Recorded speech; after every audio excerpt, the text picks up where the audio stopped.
Halo teman-teman sekalian, jumpa lagi dengan saya. Video kali ini kita akan membahas tentang Microsoft Excel. Kita akan belajar tentang rumus-rumus dasar dalam menggunakan Microsoft Excel. Oke, kita lanjutkan. Namun sebelumnya, jangan lupa ditekan tombol subscribe, di like, dan jika berguna bagi teman-teman sekalian, silakan di-share ke teman-teman yang lain. Oke, kita lanjut ke videonya.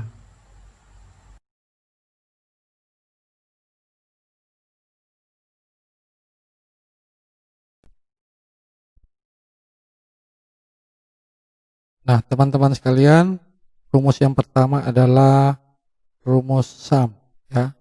Jadi rumus sum ini gunanya untuk menjumlahkan nilai dalam suatu range. Nah, ini data yang sudah saya siapkan. Kita akan menghitung jumlah total dari kolom jumlah ini, ya, yang diletakkan di sini.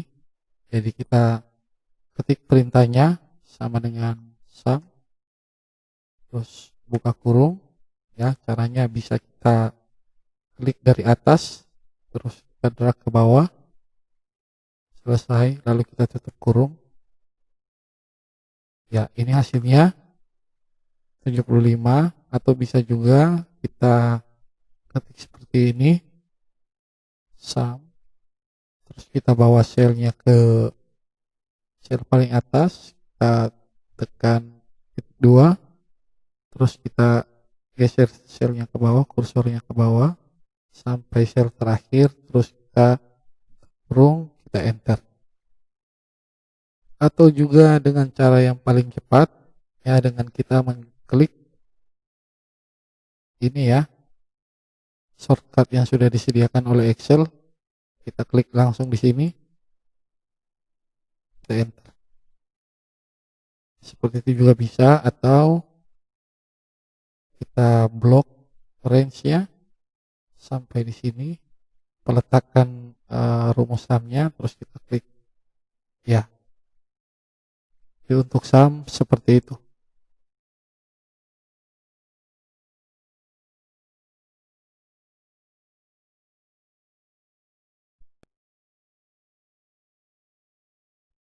Nah, rumus selanjutnya adalah rumus count. Nah, jadi count ini untuk menghitung jumlah data dalam satu range. Ya, kalau sum tadi, jadi antara count dan sum itu berbeda. Kalau sum itu untuk menghitung nilai, jumlah nilai dari range. Kalau count itu menghitung jumlah data dari range, ya.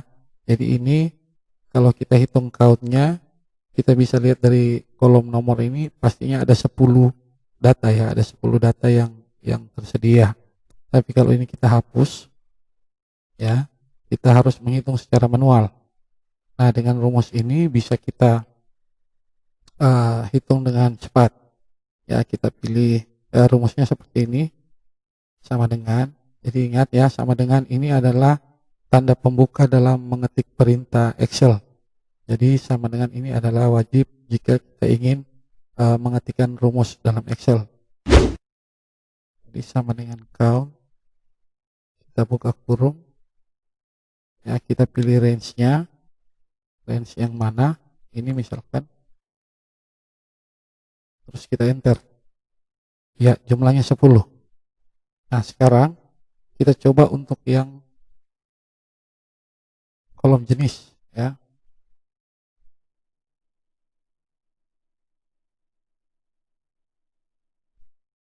Nah, nilainya 0. Nah, jadi ada perbedaan di sini, ya. Untuk count dengan penulisan seperti ini menghitung jumlah yang di dalam range-nya itu bernilai angka, ya, bernilai angka. Tapi kalau untuk kolom jenis ini bukan bernilai angka, ya, ini bukan bernilai angka, ini bernilai string, ya, bernilai string. Jadi makanya nilainya 0. Nah, bagaimana kita bisa menghitung jumlahnya berdasarkan kolom yang berjenis string? Rumusnya agak berbeda. Count A. ya, count A, kita buka kurung, terus kita blok range-nya, terus kita enter. Ya, jumlahnya 10. Nah, jadi ada perbedaan untuk count itu hanya menghitung jumlah dalam range yang berisi angka, ya. Untuk count A itu untuk menghitung jumlah dalam range yang berisi string atau huruf, ya, yang bukan angka.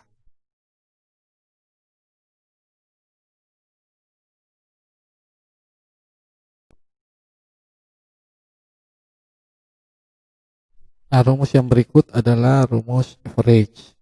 Average ini adalah rumus untuk mengambil nilai rata-rata dari suatu range, ya. Jadi nilai rata-ratanya yang kita ambil berdasarkan range yang kita tentukan, ya. Misalkan seperti ini, ya.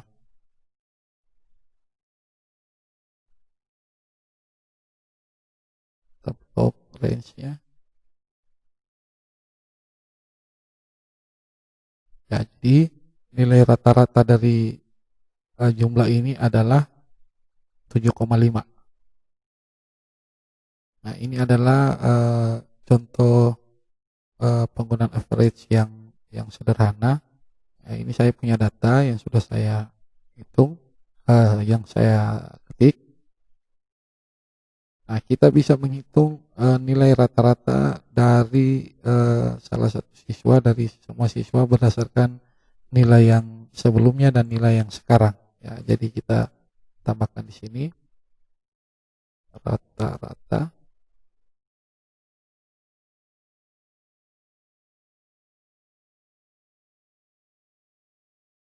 Nah, di sini kita bisa ketikkan rumusnya. Nilai rata-rata dari siswa 1. Nah, nilai rata-rata dari siswa 1 adalah 7,5. Nah, untuk pengisian nilai rata-rata dari siswa selanjutnya, ya, kita tinggal klik pada rumus average tadi, terus kita letakkan kursor pada kanan bawah, terus kita drag ke bawah, ya, kita tarik kursornya, dan semua kolom rata-rata akan terisi berdasarkan rumus yang sama. Ya, itu untuk rumus rata-rata.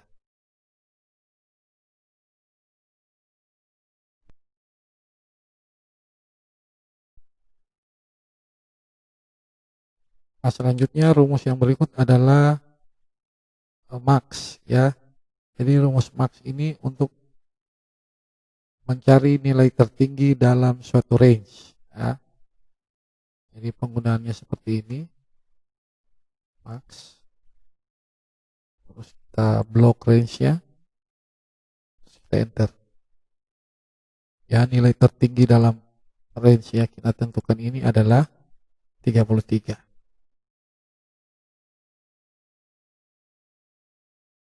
Seperti itu, sangat gampang untuk rumus max.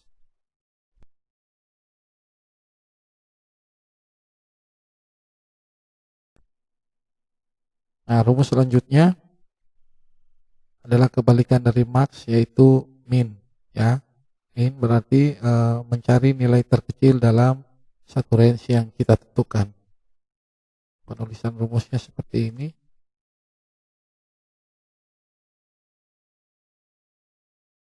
Kita enter. Jadi nilai terkecil dari range yang kita tentukan ini adalah 1.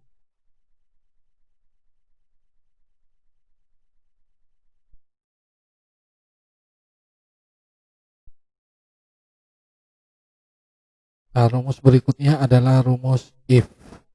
Jadi rumus if ini sering digunakan untuk melakukan uji logika tertentu pada range yang ditentukan. Nah, jadi fungsi if ini akan menghasilkan sebuah nilai tertentu jika kondisi yang kita tentukan untuk dievaluasi terpenuhi, dan akan menghasilkan nilai lainnya apabila uji logika atau kondisi itu tidak terpenuhi. Ya, atau dengan kata lain, fungsi if ini akan melakukan evaluasi terhadap uji logika tertentu, kemudian menghasilkan nilai benar atau salah. Jadi ini ada sebuah tabel ya. Kita hilangkan dulu yang ini karena tidak diperlukan. Kita tambahkan di sini sebuah kolom baru.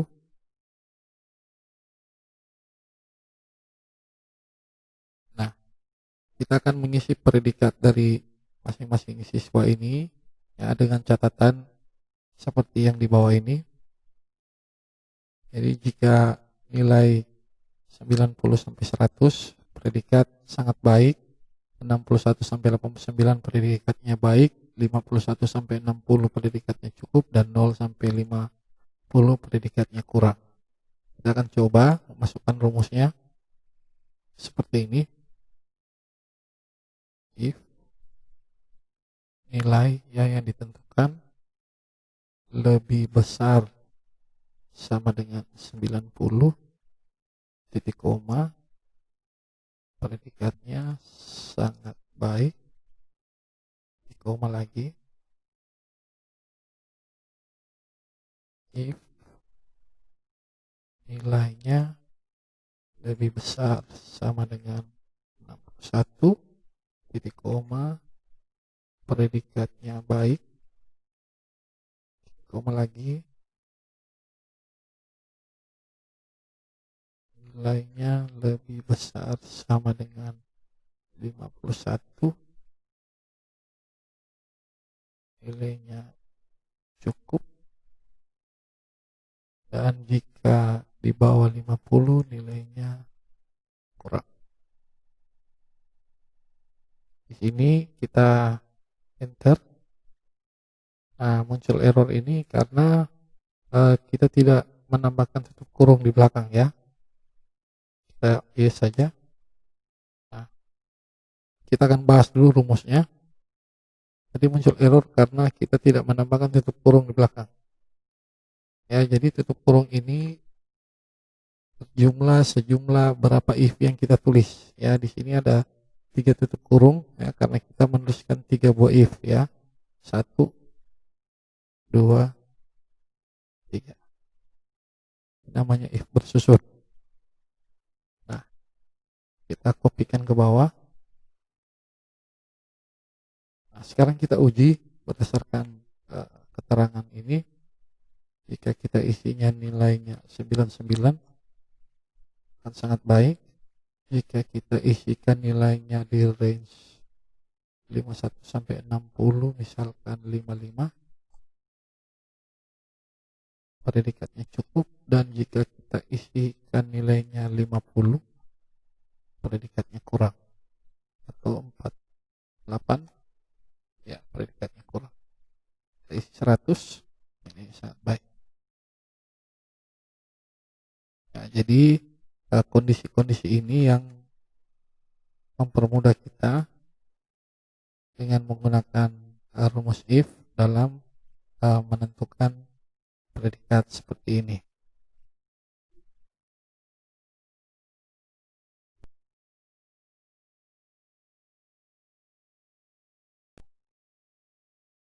Nah, rumus selanjutnya adalah count if.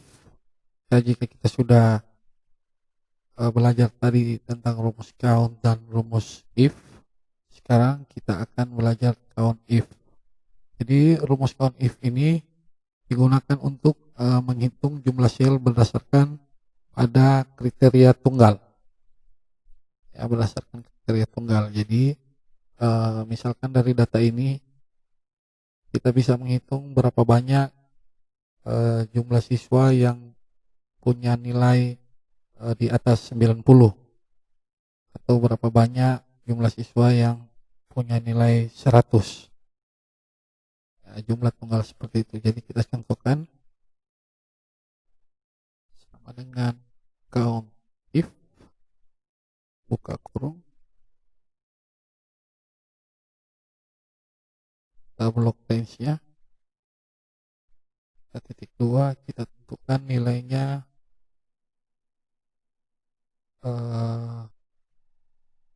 lebih besar dari 80 seperti ini.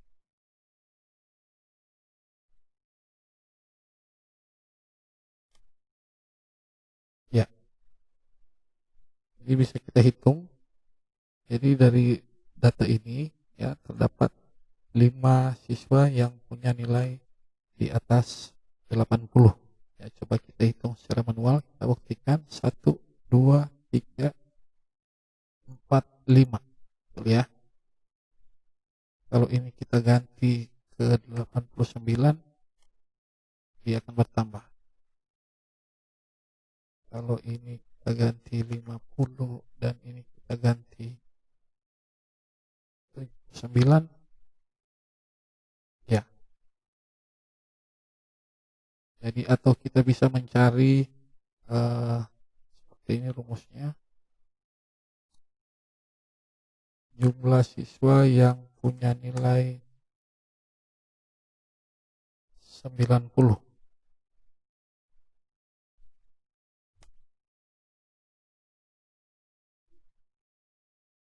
Ya, hanya 1, kita ganti ini nilainya 90. 2, kalau ini kita ganti 91, tidak berubah ya. Karena pada rumusnya kita hanya mengatur jumlah siswa dengan nilai 90. Ya, kalau kita ganti ini lebih kecil dari 80. 4, bisa kita hitung 1, 2, 3, 4. Ya, ini kita ganti 5 misalkan. Ya, ya, hitung 5. Jadi seperti itu rumus count if.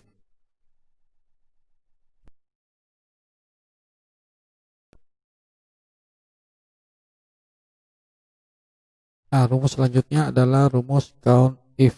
Ya, count if ada ditambah huruf S di belakangnya. Jadi count if ini digunakan untuk mengetahui jumlah data atau sel yang memenuhi banyak kriteria. Nah, menghitung jumlah sel yang dimaksud di sini berbeda dengan kita menggunakan rumus sum ya. Jadi berbeda. Yang dimaksud di sini adalah menghitung banyaknya sel yang memiliki nilai atau isi dengan kriteria-kriteria tertentu. Ya. Nah, di sini saya punya contoh ya, ini saya punya orderan kaos beberapa waktu yang lalu. Nah, kita menghitung misalkan ukuran S berwarna hitam berlengan pendek itu ada berapa? Ya, ukuran S berwarna putih lengan pendek itu ada berapa? Nah, di sini ada macam-macam ukuran S, M, L, S, warnanya pun berbeda-beda. Dan ini hanya satu yang lengan panjang ya, nanti kita buktikan sebentar, kita ganti-ganti datanya. Nah, bagaimana kita menghitung banyaknya data ini? Ini ada 60 data. Nah, di sini sudah saya buatkan rekapnya. Jadi yang berwarna hitam ukuran L lengan pendek itu berapa jumlahnya? Warna hitam ukuran M itu lengan pendek itu berapa jumlahnya? Jadi kita gunakan rumus count if. Jadi penulisan rumusnya seperti ini, sama dengan count if. Kita tentukan dulu ukurannya. C2 sampai dengan ditentukan range ukurannya ya. Dan jangan lupa di sini kita kasih kode dolar.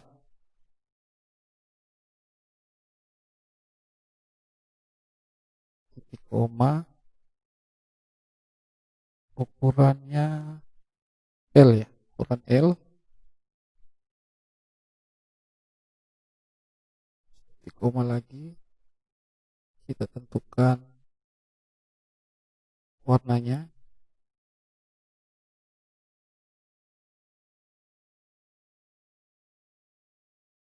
Jangan lupa kita kasih tanda dolar.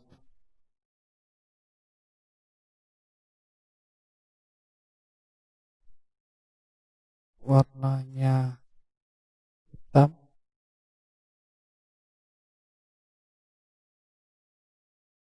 Koma lagi. Terus datanya untuk lengan pendek atau panjang.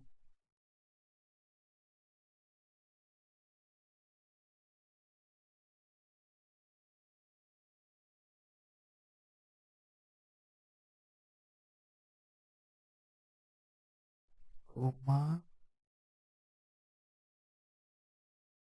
pendek.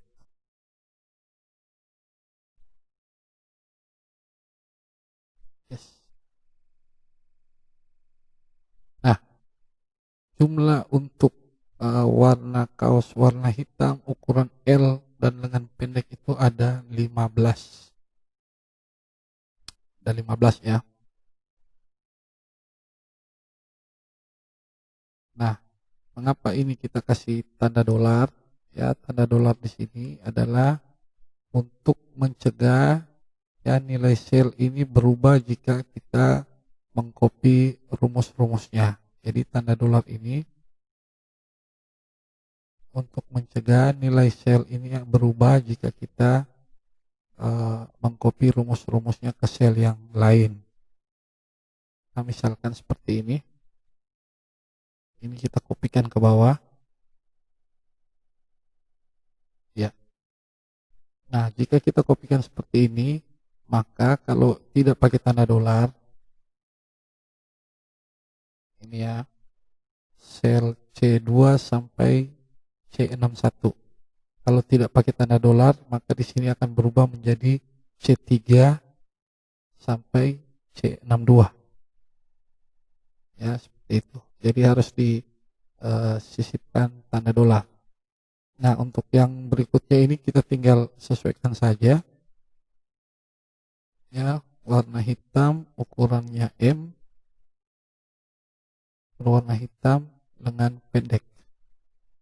Enter. Terus selanjutnya kita kopikan ini rumusnya ke bawah. Kita sesuaikan lagi. Nah, warna hitam lengannya ukurannya S, lengannya pendek.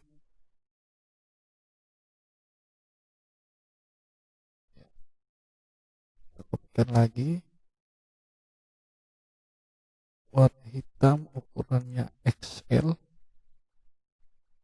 berwarna hitam lengan pendek. Kita kopikan lagi rumusnya. Ukuran L, ya, ukurannya L, warnanya putih, lengannya pendek. Kita kopikan lagi. Ukurannya S, warnanya Carolina Blue, lengan pendek. Kita kopikan lagi. Ukurannya L, warnanya Carolina Blue, lengan pendek. Kita kopikan lagi. Ukurannya M, warnanya Carolina Blue, lengan pendek. Kita kopikan lagi.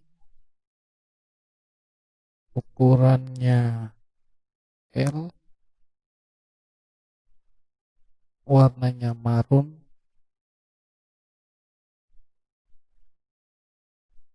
lengan pendek. Kita kopikan lagi.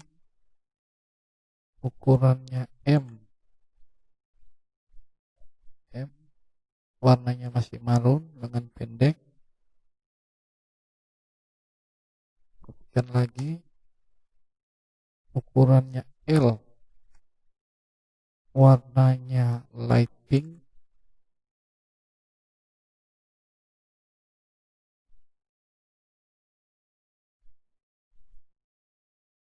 lengannya pendek. Lagi ukurannya S, warnanya light pink, lengannya pendek.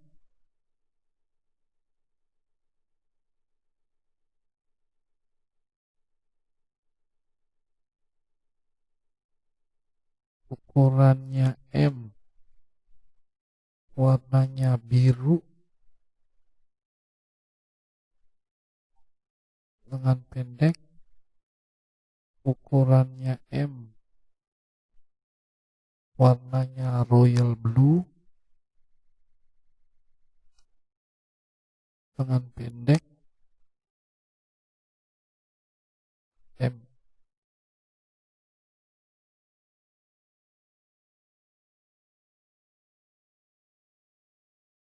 Yang di sini ukurannya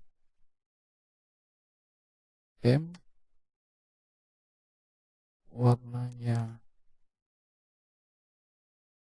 royal blue, lengan panjang.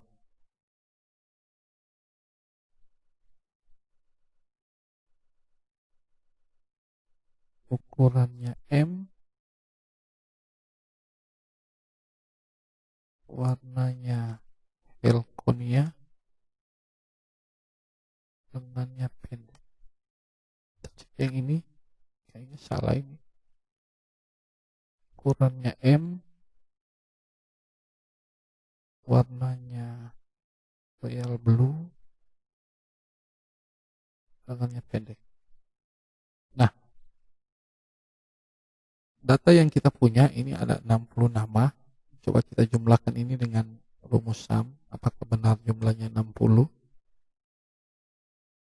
59. Ada yang salah ini.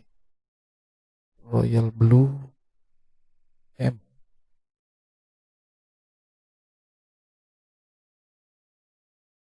Coba buktikan yang dari bawah.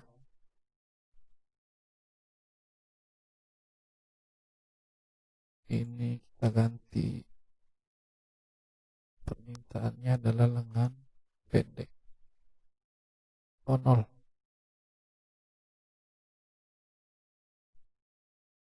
Apa ada royal blue ya?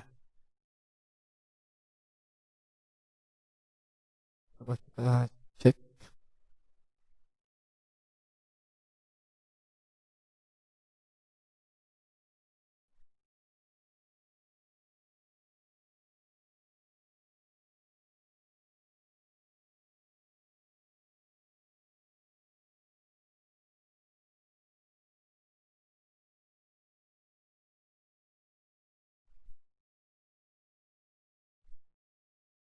Ada 2 royal blue. Ini yang satu M warna S ya. Ya, pantasan salah. Ini ukurannya S bukan M. Ya, ini ukurannya S. Kita ganti di sini ukurannya S. Iya.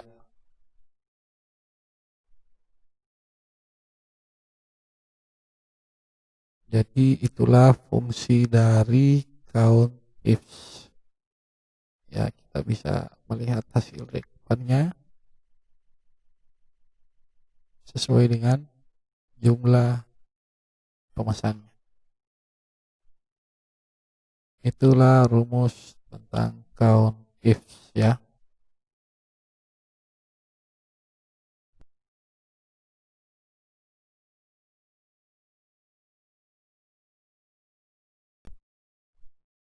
Nah, baiklah, rumus yang berikut adalah rumus sum if. Rumus sum if ini digunakan sebagai rumus penjumlahan dengan sebuah kriteria ya, atau kita menjumlahkan nilai dalam sebuah range yang memenuhi syarat-syarat tertentu. Jadi hampir sama dengan fungsi sum, tapi bedanya sum if ini menjumlahkan data, dan data yang dijumlahkan itu harus mengacu pada kondisi atau syarat tertentu. Nah, dari tabel ini kita coba tambahkan sebuah kolom yang kita beri judul kolomnya jenis kelamin. Kita isi jenis kelaminnya.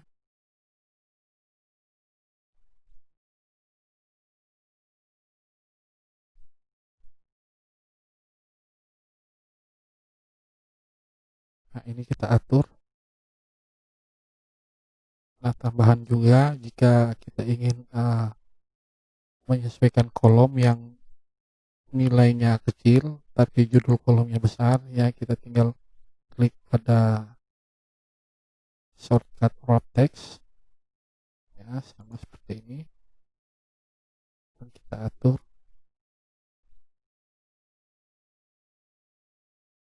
Nah, untuk menyesuaikannya untuk semua, terus kita pilih center middle align. Ya, di sini kita kasih keterangan jumlah nilai siswa laki-laki, sini jumlah nilai siswa perempuan. Nah, kita gunakan rumus sum if ya untuk mengetahui jumlah nilai dari keseluruhan siswa yang berjenis kelamin laki-laki. Nah, rumusnya seperti ini. Sum if. Nah, keterangannya di sini range ya, kita tentukan range-nya ya, range yang menentukan kriteria. Jadi range-nya adalah jenis kelamin, titik koma, terus kita isi kriterianya adalah laki-laki, titik koma, dan keterangan terakhir sum range. Jadi range yang akan kita jumlahkan. Kita ambil kolom nilai sum yang lalu, tutup kurung, kita enter.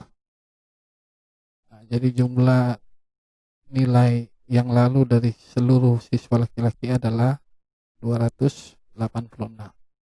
Kita coba untuk yang perempuan.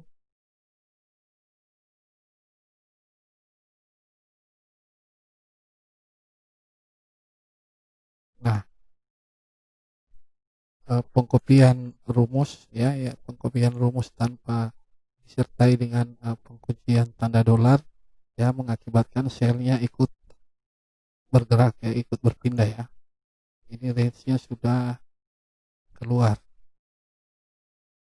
Ya, jadi di sini kalau kita mau mengcopy rumusnya seperti tadi, jangan lupa sini disisipkan tanda dolar atau bisa ditekan huruf tombol F4.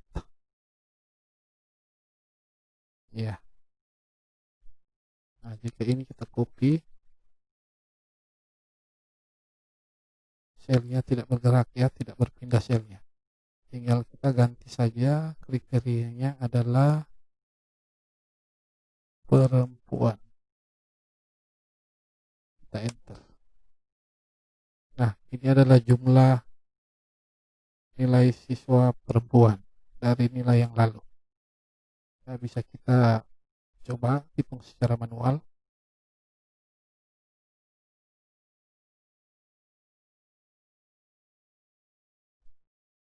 Sama ya. Ya, itu untuk rumus sum if.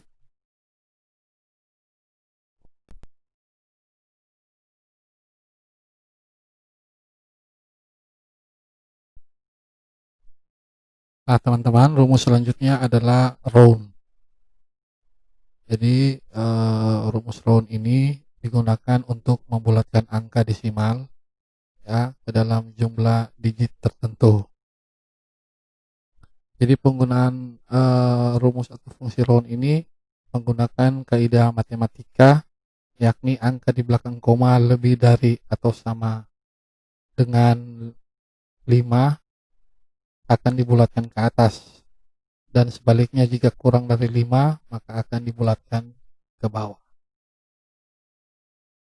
Nah, kita coba di sini tuliskan angka 13.250.451 koma 3520 3521.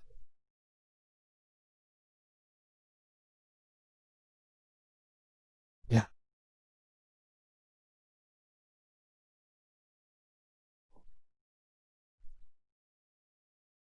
ya kita coba. Ya, fungsi round ini ada beberapa kriteria ya. Jadi rumusnya seperti ini, sama dengan round buka kurung. Ini keterangannya number kita pilih yang ini, titik koma, selanjutnya adalah number digits. Nah, number digits ini kalau lebih besar dari 0 ya, maka angka desimal dibulatkan ke sejumlah tempat desimal yang ditentukan. Kalau 6 digits ini adalah 0, maka angka desimal akan dibulatkan ke bilangan bulat. Dan jika 6 digits ini adalah lebih kecil dari 0 atau minus, maka angka desimal akan dibulatkan ke sebelah kiri tanda koma. Nah, kita coba. Kita pilih dulu yang lebih besar dari 0, 1 ya.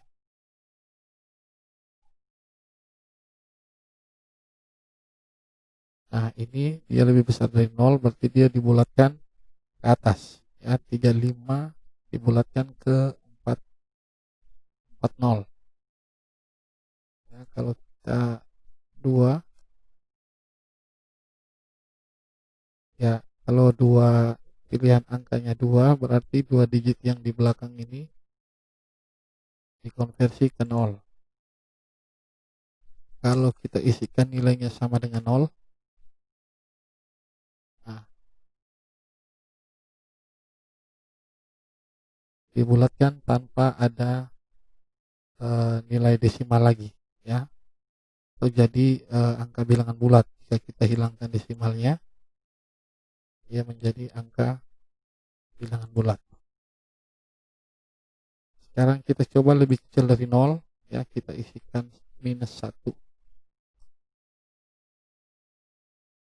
Sama ya, dia jadi hilang desimalnya. Kita coba minus 2.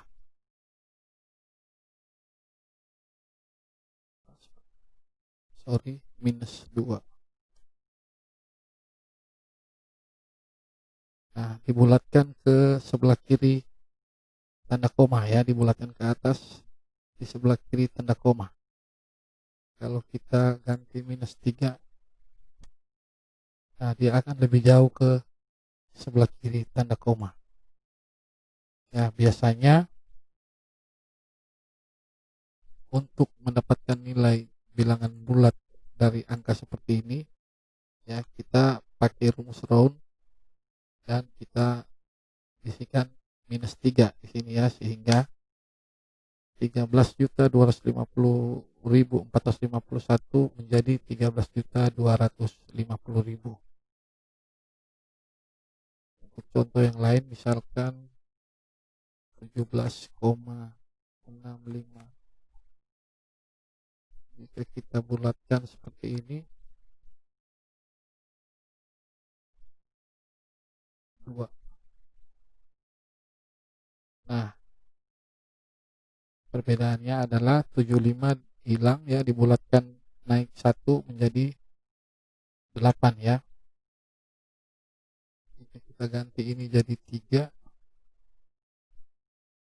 ya akan sama, 3 digit di belakang koma muncul. Tapi jika kita isi di sini 0, maka dibulatkan ke atas.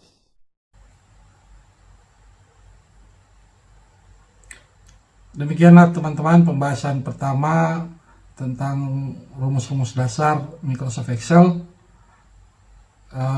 Nantinya akan ada video lanjutan tentang rumus-rumus yang lain yang mungkin berguna dalam membantu teman-teman sekalian untuk mengerjakan tugas-tugas dengan menggunakan Microsoft Excel. Sampai jumpa pada video-video selanjutnya. Terima kasih.